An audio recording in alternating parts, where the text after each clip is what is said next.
Hello, everyone. Welcome to Superhero with a Cane, podcast number 11. Um, we're up extra early doing this morning, so thank you to my son Michael, who's changing his schedule around. Um, this morning, I want to talk about something that we all go through if we're living with disease or have had a change in life that has kind of impacted us. And there's a movie quote that I want to use that kind of sums it up. There are only bad options. It's about choosing the best one. And that quote comes from the movie Argo with Ben Affleck, which is a movie about back in 1980 when the Iranian crisis hit us, and we had Americans trapped in Tehran, and we had to get them out, and they had to create there's a CIA agent, Tony Mendez, played by Ben Affleck. They created a fake movie to go ahead and come up with a scheme to sneak these Americans out of Iran. Anyway, the movie has nothing to do with what I'm talking about other than the quote, which I kind of clung on to.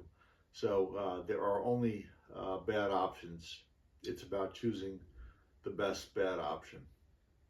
So how many of us feel that way when we're living with chronic illness, disease, something that impacts our family? Our whole thought process has to change, and it doesn't change overnight. And it impacts us. It impacts us, one of the ways is financially. So for me personally, for our family personally, when this all happened, me and my wife had worked very hard to create an atmosphere where there was, I worked my butt off so that way we were able to, purchase our homes and grow our family and live a lifestyle that was better than what we both grew up with. And that was drastically impacted when the symptoms of multiple sclerosis crept in, and I officially was diagnosed. We ended up having to. Our home was foreclosed on. I had to declare personal bankruptcy. And I'm not saying this. This is not a Debbie Downer podcast. This is about reality of what happens. So, and choosing, trust me, there were many decisions around making those choices, like having to choose to do that.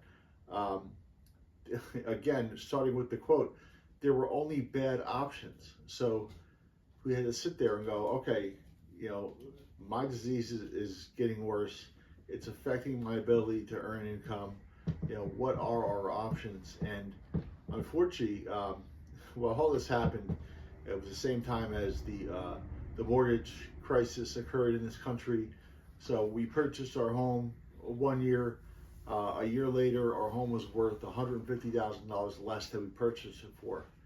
And then, everything came crashing down. Money invested came crashing down, things like that. And then, the symptoms of MS had crept in and affected my ability to earn.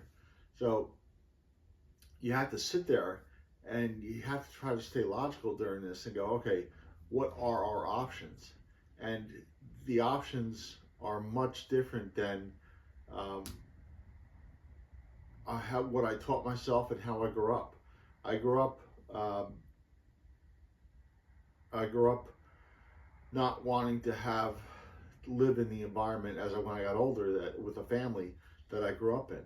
I wanted to make sure we had the freedom to do things, and unfortunately, to get freedom, you need money. So for me, I just realized I had to work my ass off in order to earn the incomes that we needed for us to have the freedom.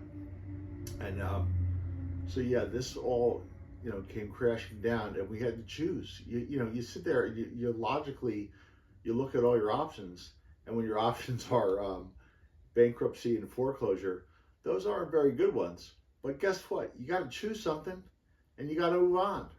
Um, we had a plan. We certainly had a plan. We knew that it was going to take some years to get through a bankruptcy and having our house taken away. But when we sat there and we said, okay, what could we logically do to make sure that our kids remained in the school system, we remained in the same town if that was possible, and we did things the best way we could. We chose the best bad option that we could. I remember, talk about this going against all the things I wanted in life. If you're, and this is, I remember having a conversation with my accountant, and when this was all going on, and no offense, but somebody that's in that field as an accountant, maybe as a financial advisor, you're very logically, you think things out logically. It's very, unfortunately, it can be very black and white at times.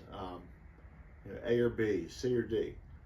So when disease creeps in, when something beyond your control, and I say that because there are things that happen in life beyond our control that can impact us. But unfortunately, sometimes to those people, when I'm having this conversation with my accountant, I'm trying to explain to him why I can't pay his fee, and it was months late. And I explained, I logically looked at it and said, okay, I cannot pay your fee now. Over the next several months, I will be able to, and I can chip away at it. And here's a payment plan, and I figured it out. I remember this person not getting it, and being offended. And I remember sitting there thinking, and I got mad. I was like, look, dude, I am a guy that worked his ass off his entire life, and so when you're sitting there, and as an accountant, I'm sitting there explaining to him, I go, when you have $100 and you owe 1,000, and you owe 1,000 today, you can't sit there and pay 1,000. You can only sit there and say, okay, what can I do to spread this out and make and be able to make the best accommodation I can to pay you.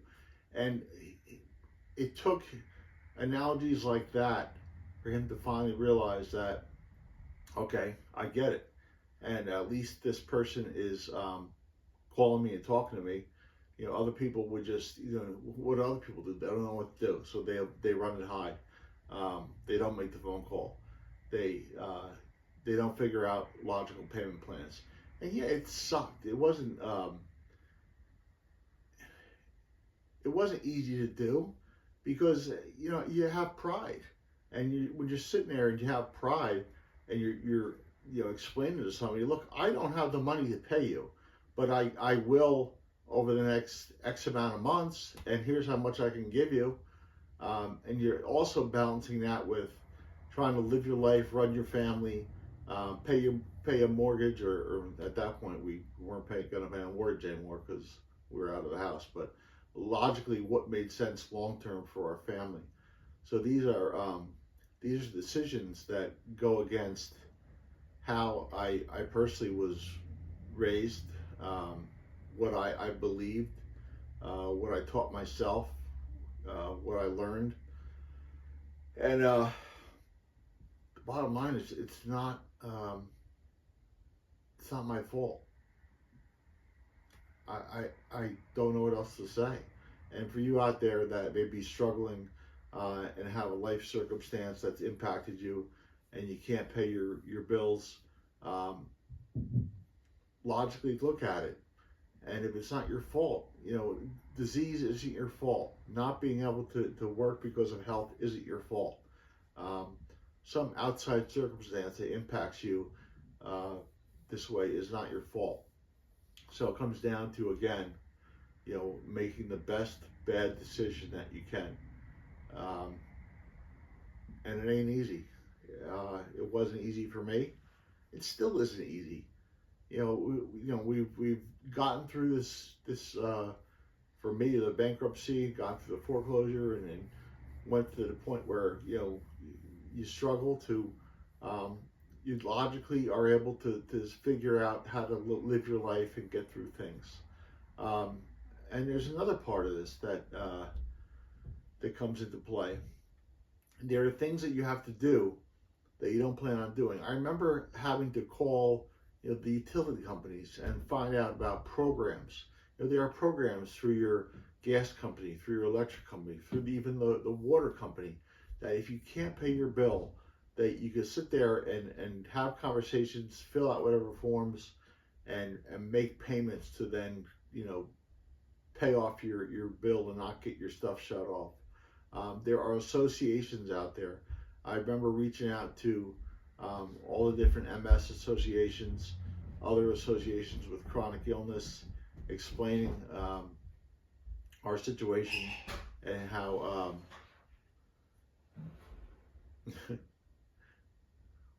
my daughter's up, explaining how what was I just talking about? Associations, okay. So reaching out to the different associations and explaining the situation that we were in. And I remember having to prove to some associations that I have MS. I had to get letters from my doctor and send them to these associations. I had to, prove financially that we were, struggling. You have to do this. And you know what? You can sit there and you get upset about it and say, woe was me, poor me. It doesn't work that way, because either you could do nothing or you could do something. And for me, even with MS, the choice was to do something. And if the long-term goal was what is going to be best for my family, so that way our life isn't as interrupted as it could be, then you just got to do it. You got to make those phone calls, have those difficult conversations, but you have to do it. You can't be afraid to do it. You can't sit there and expect things to come to you. You have to be your own advocate and do it yourself. So, making the best bad decision that you can. I'm very familiar with that. And I think you need to, if you're in this situation, you need to get familiar with it, get off your ass, make the phone calls, come up with a plan, and figure it out. Not everyone's going to come to you and help you. Sometimes you gotta reach out to other people. The other part of this, making the best bad decision that you can. For me personally, I'm impacted by fatigue and the